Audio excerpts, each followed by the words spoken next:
Hello friends, ఈ video మాత్రం చాలా ఇంట్రెస్టింగ్ ఉంటుంది. ఎక్కడ స్కిప్ చేయగానే చూడండి. ఒకసారి చెప్తాను ఉండండి. ఒకసారి మన ఫిషర్మెన్స్ ఎప్పుడు సముద్రంలో కష్టపడి జీవనం సాగిస్తూ ఉంటారు. ఉదయం నుంచి పడవలోకి వెళ్ళి అలలతో పోరాడి పెద్ద పెద్ద చేపలు పట్టుకొస్తారు. మీకు తెలిసిందే. ఆక్షన్ అయిపోయిన తర్వాత కూడా వాళ్ళ పని అక్కడితో ఆగకుండా మళ్ళీ ఆ చేపను సాగుకారికి అప్పగించే పని అయితే వాళ్ళకు ఉంటుందన్నమాట. ఇలా కష్టపడుతుంటారు. నేను ఆ దృశ్యాన్ని బీచ్లో చూశాను అనమాట. వాళ్ళ చేతి శ్రమ, వాళ్ళ కష్టాన్ని గమనించగానే మనసు కదిలిపోయింది. అందుకే దగ్గరికి వెళ్ళి సాయం చేశాను. వాళ్ళతో పాటు నిలిచి ఆ దృశ్యాన్ని నేను అనుభవించాను. ఒక విషయం మాత్రం నిజమండి, ఈ సముద్రపు యోధులు మన కోసం కష్టపడతారు. వాళ్ళని గౌరవించడం మన బాధ్యత. అది మాత్రం అందరూ గమనిస్తారని కోరుకుంటున్నాను. ఈ వీడియో మాత్రం మొత్తం చివరి వరకు ఆక్షన్, దాని యొక్క కేజీలు మొత్తం అన్నీ చూసే వరకు అయితే మొత్తం నేను దగ్గర నుంచి చూసుకున్నాను. మీరు కూడా ఫిషర్మెన్స్కి ఎప్పుడైనా హెల్ప్ చేయండి, వాళ్ళ కష్టాన్ని అర్థం చేసుకోండి. Thank you. వీడియో మాత్రం ఆపకుండా చివరి వరకు చూడండి. ఒక సబ్స్క్రైబ్, లైక్, వీలైతే ఒక షేర్స్ మీ ఫ్రెండ్స్ అందరికీ చెప్పండి. ఫిషర్మెన్స్ యొక్క గొప్పతనం గురించి అందరికీ తెలియజేస్తారని మనస్ఫూర్తిగా కోరుకుందాం. Thank you friends. ఇంటికి చేప గురించి తెలుసుకోవడం కొన్ని విషయాలు నచ్చిపోయిన. చేప అంటే ఏంటంటే బొంబాయి కోన ఉంటుందండి. ఏంటి బొంబాయిలో పుట్టింది బొంబాయి కోన అనుకోకండి. బోర్డు కోన ఒక ముందు కోన ఉంటుంది అనమాట. అది కోనం, అసలైన కోనం అనమాట. దానికి డిమాండ్ కొంచెం ఎక్కువ ఉంటుంది దీంతో పోలిస్తే. కానీ ఆ చేప కోన వాల్యూ దీనికి కొంచెం తక్కువ ఉంటుంది. అయినప్పటికీ ఈ చేప కూడా కొంచెం డిమాండ్ ఉంది. అందుకే మార్కెట్లో ఉంది కాబట్టి షాపులు అయితే కొంటున్నారు అనమాట. దీన్ని బొంబాయి కోన ఉంటుంది లాస్ట్కి అయితే. ఈ బొంబాయి కోన అయితే చూడడానికి అయితే చాలా సున్నితంగా ఉంటుంది అనమాట. ఒక రోజు దాడితే ఇది ఖచ్చితంగా పాడైపోయే అవకాశం ఉంటుంది. దీన్ని సున్నితంగా డీల్ చేయాలి. అంతే ఫాస్ట్గా డెలివరీ చేసుకుంటే ఈ చేప యొక్క వాల్యూ బాగుంటుంది అనమాట. వన్ డే ఫిషింగ్లో మాత్రమే ఇది బాగుంటుంది. ఎక్కువ రోజులు అది బాగోదు. ఒళ్ళు గుచ్చుకున్నాయంటే అయిపోద్ది. రేట్ ఉంటుంది దాని తర్వాత రేట్ ఇది. నిజంగా ఏం చేప అనుకుంటాం ఇలా అందరితో అవునండి తెలియాలి.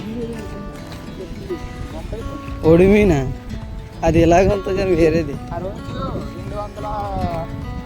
380 కేజీలు వచ్చి మీ కుర్రలో దూరేసాను అనుకో. ఇక్కడ నుంచి రాత్రి దూరత్తులేదు. ఆయనకి మా ఇద్దరం వెళ్ళామన్నా. వాళ్ళని చెప్పుకుంటారు. అలా చెప్తేనే చూస్తాను. ఇప్పుడు మాట్లాడుతున్నా తర్వాత మాట్లాడతావా? ఆడెడతాడు తర్వాత ఆడే. ఇప్పుడు మాట్లాడవా? వాయిస్ ఎలా ఆఫీస్గా ఆడు చెప్పుకుంటాడు. మిగతా రోజుకి సంపాదిస్తాను అంత ఆర్డర్లు చేసుకుంటూ వస్తాయి. మన ఓడితే కొత్త కాంట్రా రోజు వస్తాడా? వస్తాడు అప్పుడప్పుడు, మధ్యలో పోతాడు.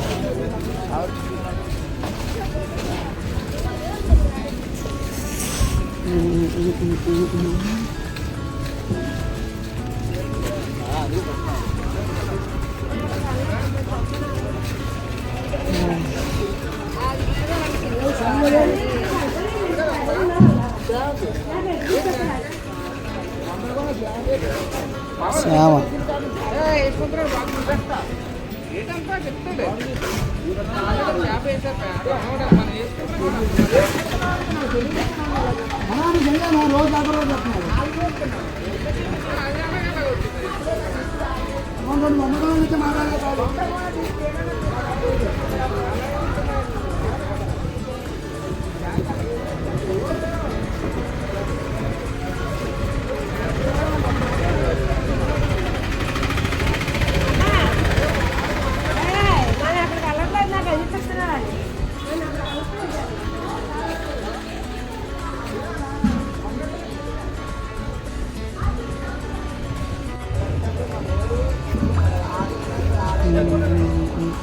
నేనైతే చివరి వరకు ఉండి అయితే ఆ చేపని అయితే తోక అంటే దాన్ని ఒక ఎన్ని కేజీ వస్తుంది చూపించాను. 14 కేజీ వరకు వచ్చింది Bombay కోనం.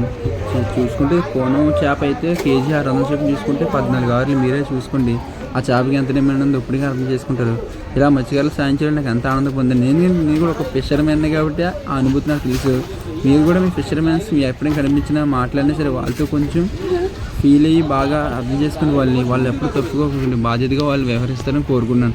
Thank you friends. Watch time.